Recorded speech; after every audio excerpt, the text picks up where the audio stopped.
সুন্দর আর মজাদার একটা চিকেন কারির রেসিপি শেয়ার করব।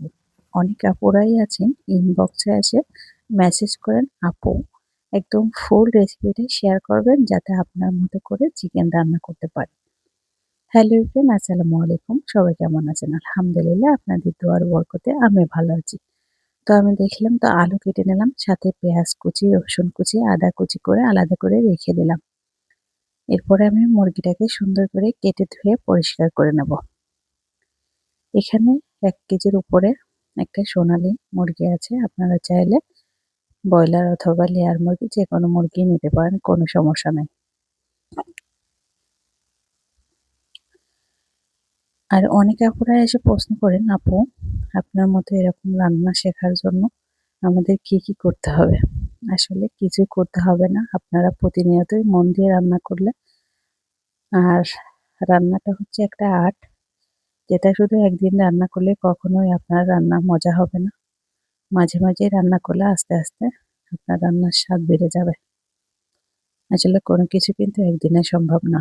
আর সবসময় পাটায় বাটা মসলা দিয়ে রান্না করলে রান্নার স্বাদটা দ্বিগুণ হয়।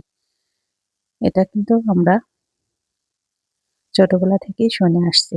তো যাই হোক, আমি কিন্তু আজকে মজাদার করে রান্না করব ঝাল, ঝাল চিকেন। তার জন্য পাটায় মসলাগুলো সুন্দর করে বেটে রেখে দিলাম। তারপরে আমি সরিষার তেল গরম করে আলুগুলোকে একটু লাল করে ভেজে উঠায় রাখবো।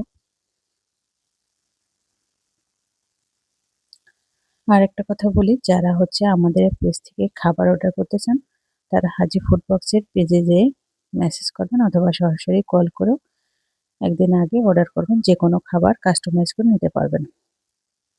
তারপর আমি পেঁয়াজগুলোকে লাল করে ভেজে নিয়ে একটু লবঙ্গ আর ২-১ টা ডাল ফল দিয়ে দিলাম। তারপর লাল মরিচের গুঁড়া, ধনিয়ার গুঁড়া, হলুদের গুঁড়া আর স্বাদ মতো লবণ দেব। লবণটা একটু পরে দেবো আমি।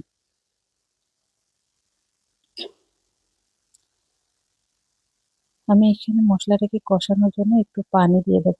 মশলাটাকে একটু ভালোভাবে কষানো হলে তারপরে আমি চিকেনটা দিয়ে দেব।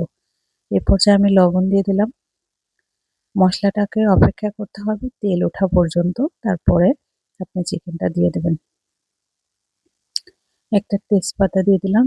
যদিও আমি ধনিয়ার গুঁড়ো যখন বাসায় বানাই, তখন কিন্তু আমি তেজপাতা, ধনিয়া একসাথে ভেজে তারপরে গুঁড়া করে রেখে দিই। যেহেতু আমার অনেক রান্নার অর্ডার থাকে, তার কারণে। এই যে আমি সবকিছু দিয়ে খুব ভালোভাবে কষায় ঝোলের পানি দিয়ে দিচ্ছি। দেখেন রান্নাটা কিন্তু একদম ঝাল ঝাল, ঝোল ঝোল একটা ইয়াম্মি রান্না রেডি। দেখেন লোকটা, মাশাআল্লাহ। সবাই ভালো থাকবেন। আজকের এই ভিডিওটা